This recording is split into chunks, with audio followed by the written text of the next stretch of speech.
I think I didn't do anything wrong, just made a joke. I laughed and said that even his boss had tried me once, and somehow that turned into my husband serving me divorce papers. I didn't even realize he'd heard me until he showed up with a lawyer's card in his hand. Before we dive deeper into this story, I have one small request. Please subscribe, drop a like, comment, and hit that hype button to boost this channel so more people can discover these incredible stories. I didn't think it was a big deal, honestly. It was one of those easy Friday nights when everyone was laughing, wine glasses half full, the air thick with fake stories and inside jokes. I was in my element, holding court in my own backyard, the new string lights making everything look warmer than it felt between me and Ethan lately. We'd invited a few of his coworkers, Marcus, his boss, included, plus my friend Paula and her boyfriend. I just wanted the night to feel light. Fun. That's what I kept telling myself when I opened my mouth and said what I said. It started as a game, really. Marcus had just told some ridiculous story about his early days at the company and how the wives used to flirt with him to get their husbands' raises. Everyone laughed. I laughed too loud, probably. And before I even thought, I added, "Even you tried me once, Marcus."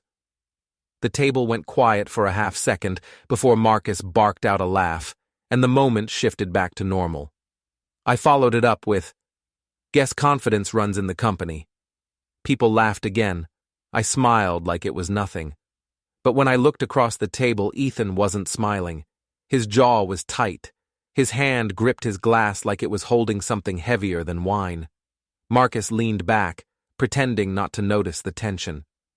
Paula gave me a look that said, "You're terrible," but the kind of terrible she admires. She likes when I take the spotlight. That's our thing. Ethan didn't say anything for the rest of the night, not even when I tried to lighten the mood, teasing him about how serious he looked. He just cleaned up after everyone, stacking dishes, nodding at jokes, looking at no one in particular. I told myself he'd get over it. He always does. After the last guest left, I found him outside by the trash cans, hands in his pockets, staring into nothing. I said, "You're really going to mope because I made one joke?" He didn't answer. He just looked at me for a moment, then turned back toward the house. I followed him inside, feeling the sting of being ignored. "Ethan, it was harmless. Everyone knew I was joking." He finally said, "You told my boss he tried you, in front of half my team." His voice wasn't loud, but the way he said it made me feel cornered. "Oh, please," I said. Marcus laughed. Everyone laughed. It broke the ice. "It broke something," he said, and walked away. I rolled my eyes. I wasn't about to spend my night apologizing for a joke that landed perfectly fine. Paula texted me later. "You're savage. Marcus couldn't even look you in the eye after that." I sent a laughing emoji back, even though something about it didn't sit right. When I got into bed, Ethan was on his side, phone in hand, not looking at me. I said, "You're really being ridiculous about this." He replied without looking up, "You don't know when to stop." I turned away, pretending not to care. But the silence stretched long enough to make me restless. I fell asleep angry. Around midnight, I woke up and realized he wasn't in bed. I heard him in the kitchen, talking quietly on the phone. His tone was calm, too calm. I caught the tail end of his words. "I just need to know my options." Options? My stomach twisted. I stayed quiet, listening. He said something about timing, about wanting to do it right. Then a pause, then, "Yes, I'll bring the paperwork Monday." Paperwork. I told myself it couldn't be what I thought. Maybe it was about work, a project, something boring. But I couldn't shake the way his voice sounded. Measured, deliberate, like he'd already decided something. The next morning he acted normal, made coffee, packed Sophie's lunch, even asked if I needed gas money before heading out. I watched him leave, waiting for a clue that he was still angry. There was nothing. He didn't kiss me goodbye. I texted Paula right after. "He's being weirdly calm. Should I be worried?" She replied, "Nah, he's just embarrassed. Let him cool down. Men hate looking weak." That day at work, I caught myself checking my phone every hour. No messages from him, no passive-aggressive texts, just silence. I told myself silence was better than fighting, but it started to feel heavier than a fight would have been. When Ethan got home that night, he barely said hello. He sat down at the table, opened his laptop, and worked without looking at me. I said, "You're really going to ignore me forever over one joke?" He said, "You don't understand what you did." That irritated me. Oh, please. Everyone jokes about their husbands. It's called having a sense of humor.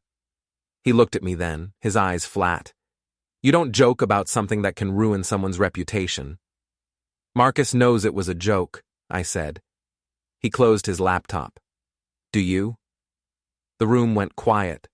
I couldn't think of what to say, so I just got up, grabbed my wine, and went to the living room. The sound of him shutting the laptop felt like a door slamming in my chest. Later, after he went to bed, I saw a folder sitting on the counter. I flipped it open, expecting blueprints or invoices, but inside were copies of bank statements, a list of assets, and something that looked like an appointment confirmation from a law office. My hands shook as I put everything back exactly how it was. When I crawled into bed, I stared at the ceiling and whispered, "He's bluffing." But even as I said it, I knew he wasn't. Monday morning came, and Ethan didn't kiss me goodbye again. He left early, too early, wearing that pressed blue shirt he usually saves for meetings. I watched him through the blinds as he backed the car out of the driveway without looking toward the window. He always looked. Even when we were mad, he'd usually glance up, some tiny acknowledgement that we'd fix things later. Not this time. At work, I tried to push it out of my mind. My first patient was a retired teacher who talked too much, and I kept forcing smiles while my stomach twisted. Every time I had a break, I checked my phone, half hoping Ethan had texted something, anything, nothing. Instead, Marcus had sent a message. "You had the whole table laughing Friday. You've got a sharp tongue." I smiled at my screen, even though my chest felt tight. I replied, "I didn't mean to steal the spotlight from you, boss." He texted back a winking emoji. It was harmless, right? Just friendly banter. Still, I minimized the chat window whenever my coworker walked by. By lunch, I'd convinced myself Ethan would get over it. He always did. I told Paula about the weird calmness and the law office paper I found. She laughed like it was absurd. "Come on, Leora. He's not filing for divorce over a joke. He's just playing tough to make you feel guilty." That night, I made spaghetti, his favorite. He came home late. I tried to sound casual. "Dinner's hot," I said, placing the plate down. He didn't look at it. "I ate at the site."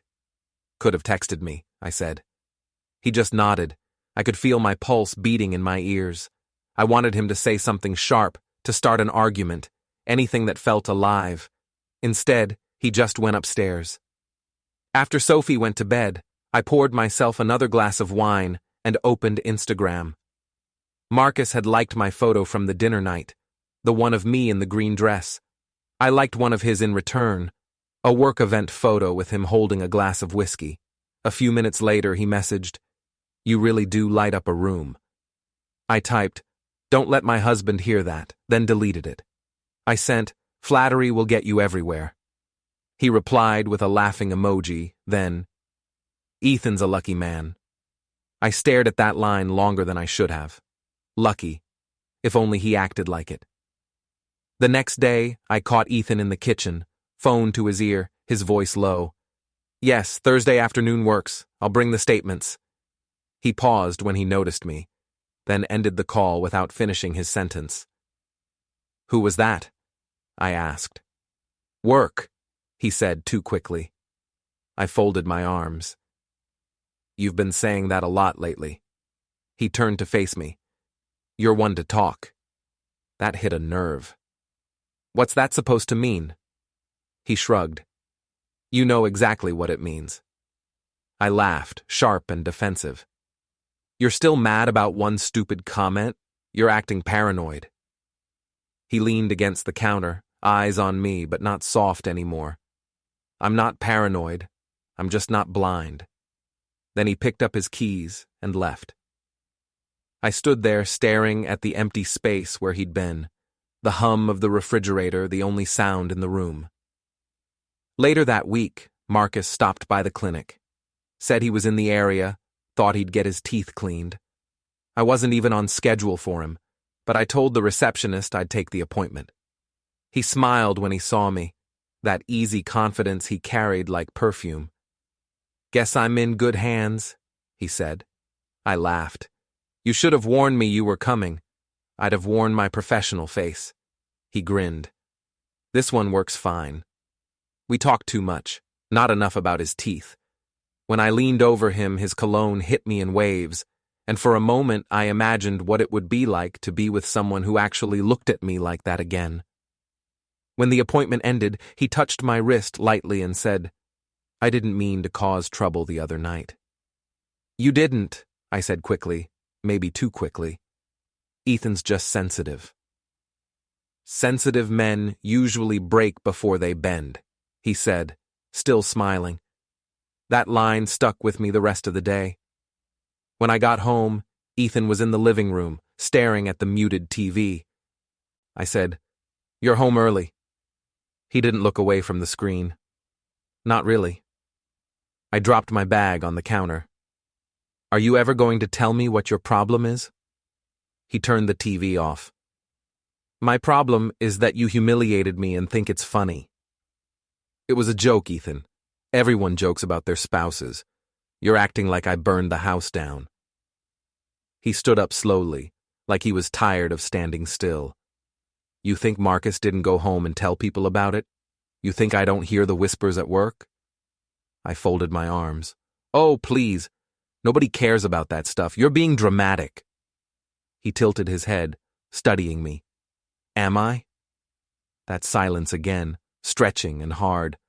I wanted to fill it, to push him into reacting, so I said the cruelest thing I could think of.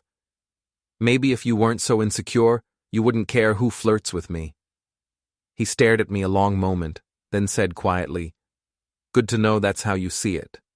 I rolled my eyes. "Don't twist my words." "I don't need to," he said, picking up his jacket. "You said enough."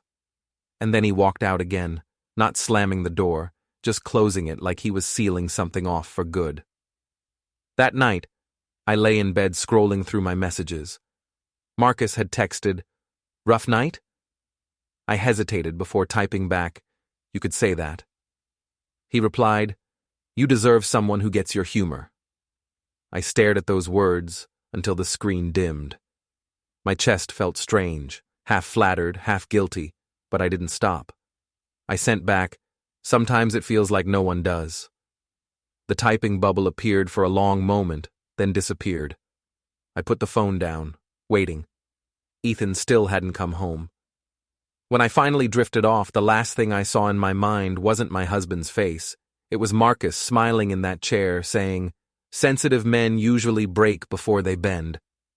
The company banquet was supposed to be harmless, a chance to show up polished and supportive, to make Ethan look good after that awkward dinner weeks ago.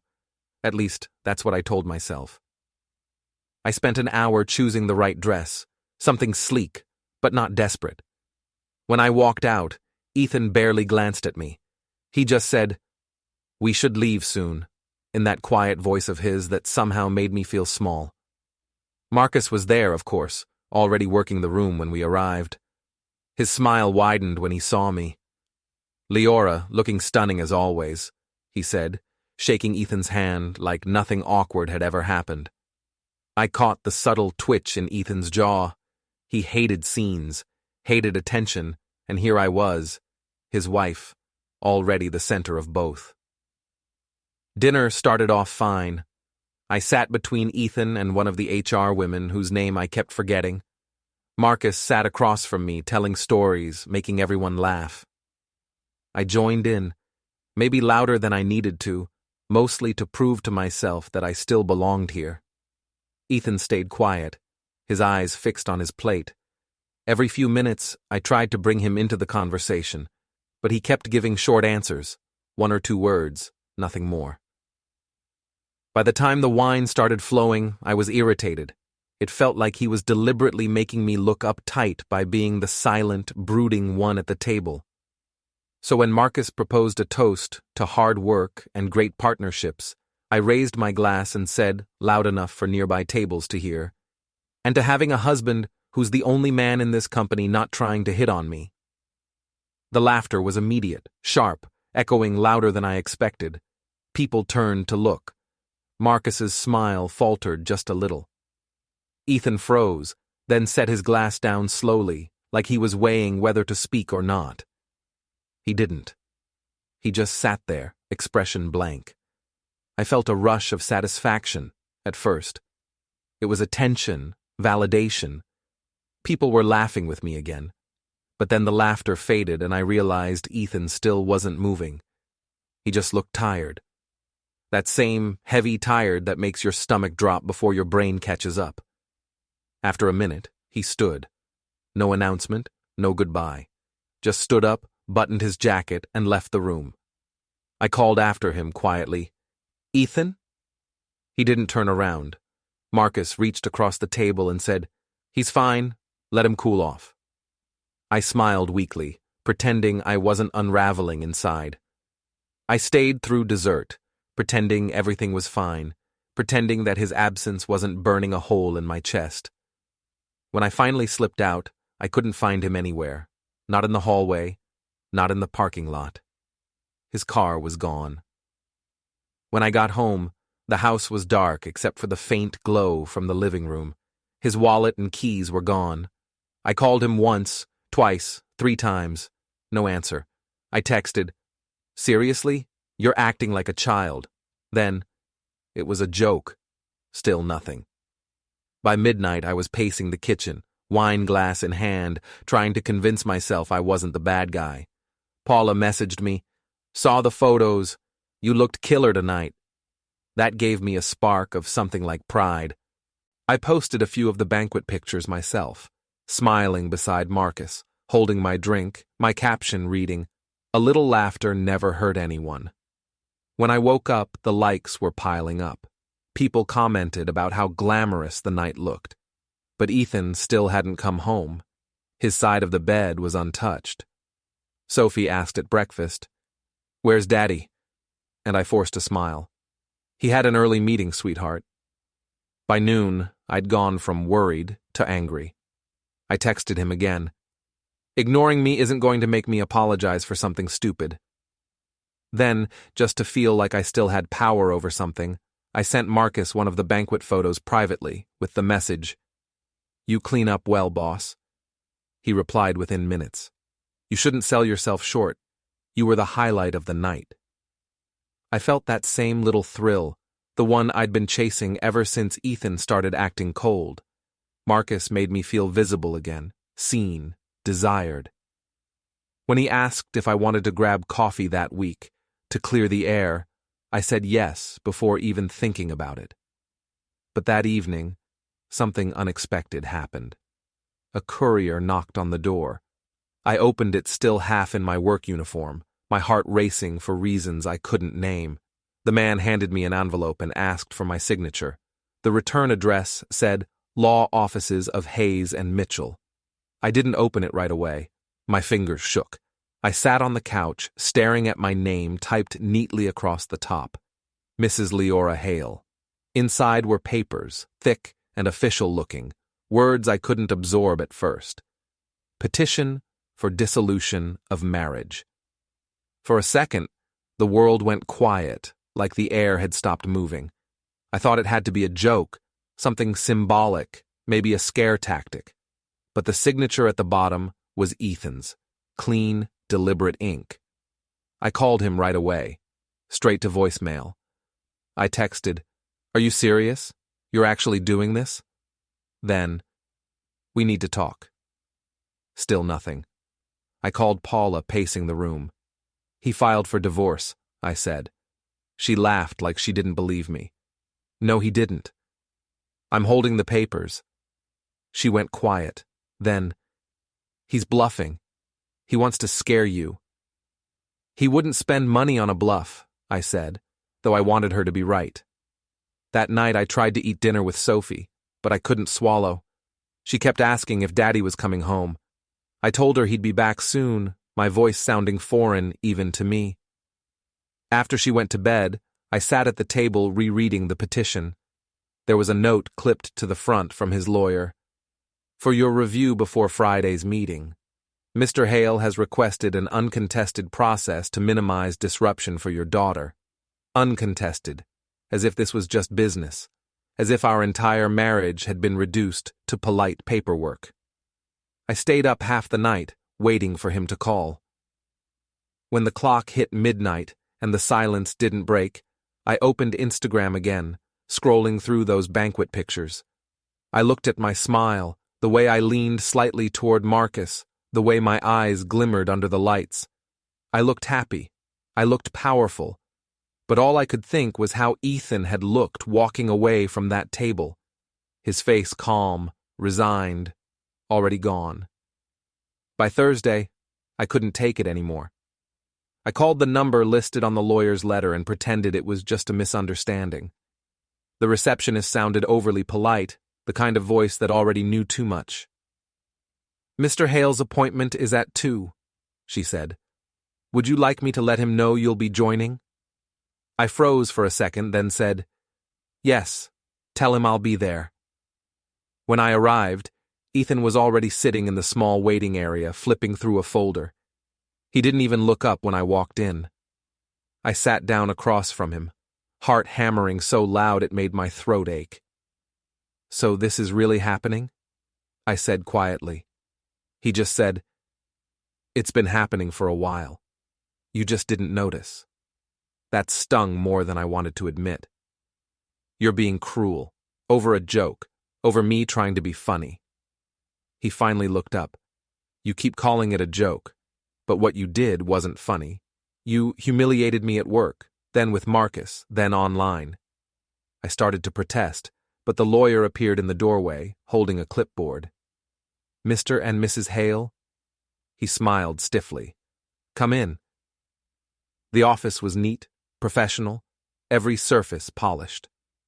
The lawyer motioned for us to sit. He began explaining property terms and custody options, his voice smooth and detached. I could barely focus. I kept glancing at Ethan's calm face. The way he took notes like this was just another project. Finally, I interrupted. Wait, you've already decided custody? The lawyer cleared his throat. Mr. Hale is requesting primary physical custody, joint legal. Based on your work schedule and housing stability, that seems reasonable. I stared at Ethan. You're taking Sophie away from me? I'm not taking her, he said softly. I'm protecting her. From this. He gestured vaguely at me. At everything. My voice cracked. From what? From a mother who made one mistake? He looked down, then pulled a folder from his bag. This isn't about one mistake, Leora. This is about patterns. He handed it to the lawyer, who slid it across the desk toward me. Inside were printed screenshots, texts between me and Marcus, some cropped, some full conversations. My chest went cold. There were also photos from the banquet, me leaning too close, laughing with a hand on Marcus's arm. I swallowed hard. You went through my phone? No, he said quietly. I didn't have to. Marcus's assistant sent them to me. She saw the messages when he left his work laptop open. I felt the blood drain from my face.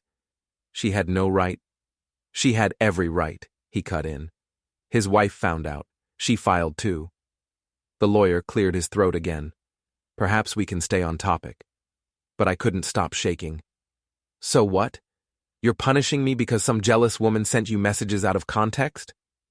Ethan leaned forward, his eyes level with mine. No, I'm walking away because you don't think any of this is real, because you tell lies and call them jokes, because you'd rather be admired by strangers than respected by your family. For a moment, I had no words. I wanted to argue, to twist it back the way I always did, but my throat was tight. Finally, I whispered, You're destroying our family because you want to look righteous. He sighed. I'm saving what's left of it. The lawyer began listing next steps, paperwork, mediation dates. I barely heard him. My mind buzzed with one thought. He actually means it. When we left the office, I followed Ethan to the parking lot. So that's it? I asked. You just throw away 10 years? He stopped by his car, turned slowly. You threw it away first. Ethan, I didn't even cheat. He shook his head. You did everything but, and then you bragged about it. I wanted to scream, to beg, to hit something, but he was already getting into the car. I said, You can't just erase me. He looked at me through the open window. You already erased yourself. I'm just signing the paperwork. Then he drove off, leaving me standing in the lot, clutching my purse like it was the only thing keeping me upright. That night, I went to my mother's house. Clara opened the door before I even knocked. You look awful, she said, pulling me inside. He filed, I said. He's serious. She frowned. Oh, please. Men always bluff before they come crawling back. He's just bruised because you embarrassed him. Give it time. I sank onto the couch. He has a lawyer, Mom. Evidence. Screenshots. She waved her hand. Then say they're fake. He won't have the nerve to go through with it once he sees you crying. But I wasn't crying. Not yet. I felt empty, like I'd stepped outside my own life. My phone buzzed. A message from Ruth, his mother. For Sophie's sake, please respect the process. She'll stay with us until things settle. I showed it to my mom, who scoffed. Of course his mother's meddling. That woman never liked you. But I couldn't even summon anger. I kept rereading Ruth's message until the words blurred. The next morning, I went back home, hoping maybe Ethan had changed his mind. The house was spotless. His clothes were gone, the pictures from the hallway missing. On the kitchen counter sat an envelope with my name on it. Inside was a single note in his handwriting. Please don't contact Marcus. His wife already knows. My hands trembled. I sat down on the cold tile, note in my lap, realizing he'd been 3 steps ahead the entire time. Every text, every glance, every deflection I'd thought I'd gotten away with, he'd been watching quietly, planning his exit with precision I never saw coming. I told myself I still had time, that he'd calm down eventually. But deep down, I knew the truth. Ethan wasn't angry anymore. He was finished. The court hearing came faster than I expected. 1 week I was still telling myself Ethan was bluffing, and the next I was sitting on a hard wooden bench in a room that smelled like old paper and disinfectant. He sat across from me with his lawyer, both calm, both prepared. I hadn't even brought my own yet. My mother said I didn't need one, that women always win these things. But looking at the stack of folders in front of Ethan, I knew she was wrong. He didn't look angry. That was the worst part. He looked settled. The kind of calm that comes after you've already accepted the wreckage. When the judge walked in, I expected a movie moment, dramatic speeches, someone realizing how cruel this all was. Instead, it was quiet, procedural. The lawyers exchanged polite greetings, the judge read the documents, and suddenly my marriage was being discussed in a tone people use for car loans. Ethan's lawyer went first. He presented the evidence neatly, almost kindly, like he didn't want to humiliate me but had to. There were printouts of texts between me and Marcus, ones I didn't even remember sending. I'd called Ethan boring, said Marcus, actually knew how to talk to a woman, joked about trading husbands if the company offered bonuses. Seeing those words in black and white made my face burn. The lawyer described emotional infidelity, public disparagement, and marital misconduct resulting in professional harm. I tried to protest, but the judge raised a hand and said we'd get to my response after. I looked toward Ethan, silently begging him to stop this, to step in, to say he didn't want to ruin me. But he didn't even glance at me. When it was finally my turn, I stood up without a plan. My voice trembled at first. Those messages were jokes, I said. Taken out of context. Ethan's lawyer nodded politely. Understood, Mrs. Hale. Would you say joking about infidelity in a workplace with your husband's superiors is professional? I swallowed hard. It was a private conversation. He held up a page. It was posted to social media, ma'am. The judge exhaled, writing something down. My chest felt hollow. Then came the custody section. Ethan's lawyer said he was requesting primary custody, citing emotional stability, consistent home environment, and parental judgment. I tried to interrupt again, but the judge told me to sit. They showed a note from Sophie's teacher about her recent, withdrawn behavior, how she'd drawn pictures of her parents standing on opposite sides of a room. I didn't even know she'd done that. When my turn came again, I said, "She's my daughter. I take care of her every day. He's punishing me because his pride's hurt." Ethan finally looked at me then, his voice steady. "I'm doing what's best for her." The judge nodded once and said we'd reconvene in 2 weeks to finalize custody arrangements. 2 weeks. That was all it took to dismantle everything. Outside the courthouse, reporters weren't waiting or anything dramatic like that.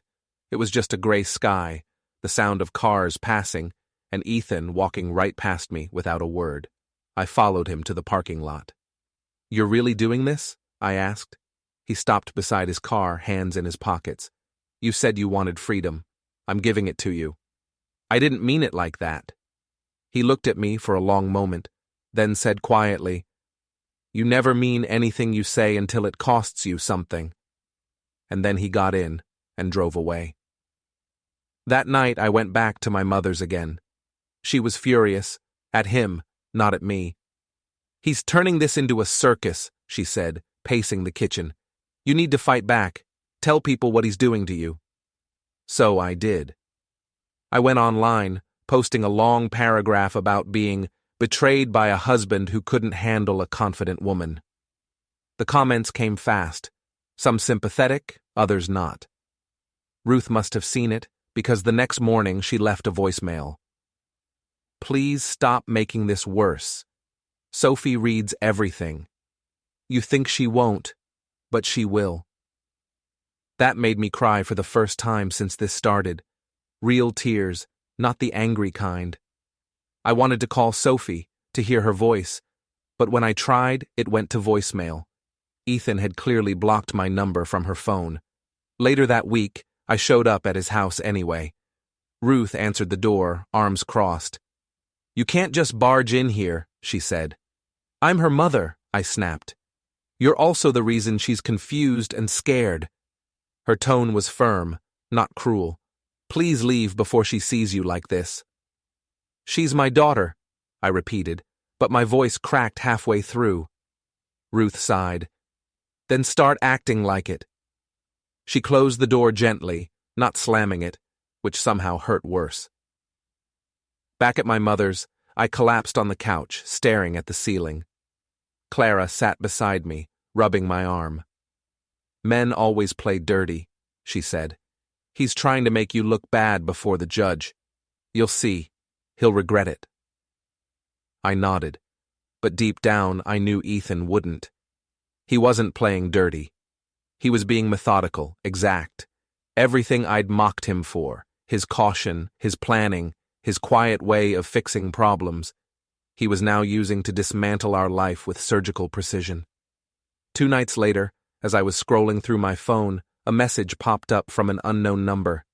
It was Marcus's wife. "You both got what you deserved," it read. No punctuation, no greeting, just that.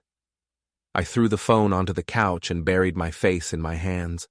For the first time, I wondered if Ethan had felt this same humiliation, being whispered about, laughed at, turned into a story people retold over drinks. I wanted to text him, to apologize, to say something that might undo it all. But I couldn't think of a single word he hadn't already heard. And even if I did, I knew he wouldn't answer. When the custody order came a week later, it was final. Sophie would stay primarily with Ethan. I'd get weekends and holidays. The judge called it a balanced arrangement. Balanced. That word sat heavy in my throat, like something I'd never taste again. I stared at the papers for a long time, my mother still muttering in the background about lawyers and appeals. But I wasn't listening. All I could hear was Ethan's voice from that parking lot. You never mean anything you say until it costs you something. Now I finally knew what that meant. The house felt different without Sophie's noise. Too quiet, too neat, like a hotel room no one really lived in. I sat at the kitchen table staring at the court envelope until the sunlight slid off the counter and the room turned gray. My name was on the first page. Respondent. The word made me feel small, like I was just an afterthought in a story I used to own. Mom tried to cheer me up. She said, "It's just paper. He'll come around once the dust settles." But even she sounded less certain now. Every time she said Ethan's name, her voice dropped, as if saying it too loud might make him appear with another legal notice. Days turned into a strange routine. Wake up late, scroll through social media, pretend I wasn't checking to see if Ethan had posted anything. He hadn't. Not a single update. He'd gone completely silent, offline, invisible. I messaged him once, just, "Can we talk?" And the delivery check never appeared. Blocked again. The only messages I got were from people asking for my side of the story. I typed long replies about how Ethan had overreacted, about how it was just a joke gone wrong, about how everyone was making too much of nothing. But I never sent them. The longer I stared at my words, the emptier they felt. One afternoon, I went to the grocery store and saw one of Ethan's coworkers in the aisle. The man smiled awkwardly and said, "Hey, Leora," but I could see the pity behind his eyes. I forced a laugh. "Tell Ethan I said hi," I said, though we both knew he wouldn't. When I got home, I found a small envelope wedged in the doorframe. Inside was a child's drawing, Sophie's handwriting on the back. 2 houses, one with her and Ethan holding hands, one with me, standing alone under a sun that looked more like a fireball.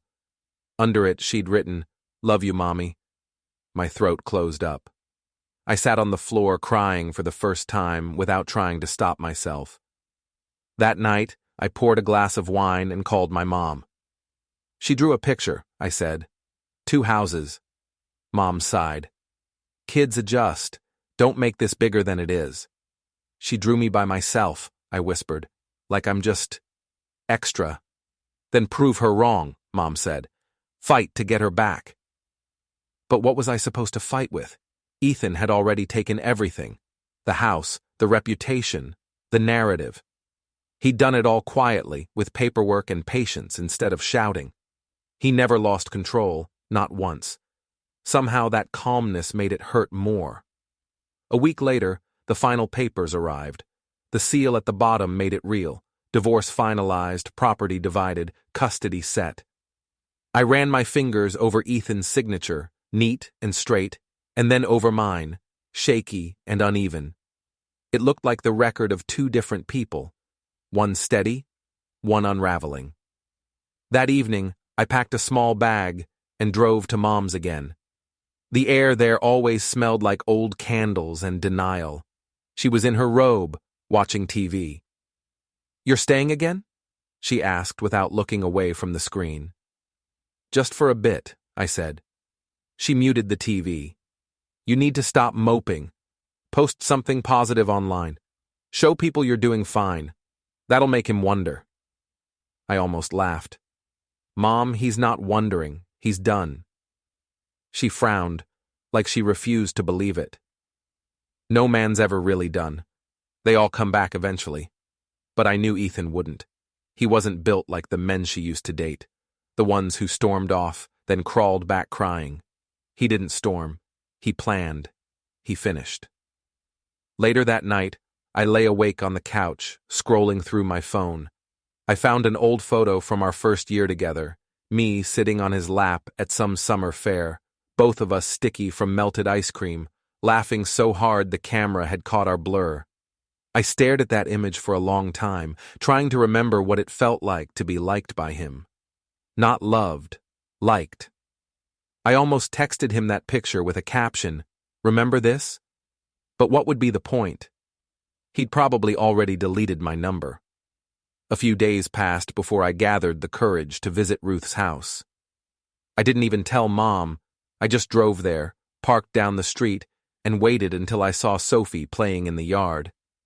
When she spotted me, her eyes widened, but she didn't run over right away. Ethan appeared a moment later, standing on the porch. He didn't yell or wave. He just looked at me, then at Sophie. She turned back to him, uncertain. He nodded, and only then did she run toward me. I knelt down, hugging her tight. She smelled like shampoo and grass. "Hi, baby," I said, voice shaking. "Hi, Mommy," she said. But she was already looking back toward the porch. Ethan stayed still, arms crossed. I whispered, "I miss you." She nodded. "Daddy said I can stay with you soon, for the weekend." "Yeah," I said softly. "Just the weekend." When she ran back, Ethan met my eyes again. There was no hate there, no pity, just finality, like someone closing a door that had been left open too long. I drove home in silence. The sunset was low and orange, the kind that makes everything look peaceful, even when you're falling apart. When I got back to the house, the lawyer's envelope was still on the table where I'd left it. I picked it up again, flipped through the pages, and saw it. Marital status. Dissolved. I read that word over and over. Dissolved. Like sugar in water. Like something that used to be solid but isn't anymore. I poured another glass of wine, sat at the table, and laughed under my breath. "I didn't even cheat," I said aloud. "Not really." The sound echoed in the empty kitchen. For a moment, I waited for someone to answer. Maybe Mom, maybe Ethan, maybe even myself. But no one did. The laughter faded, and I let the envelope slip from my hands, pages fanning out across the floor. The word respondent faced up toward me again, neat and official. The house creaked in the quiet, and I realized that was it. No scene, no apology, no dramatic ending. Just silence and a name I no longer shared. Don't forget to hit like, subscribe, and turn on the bell so you don't miss the next story. Write in the comments from which city you are watching.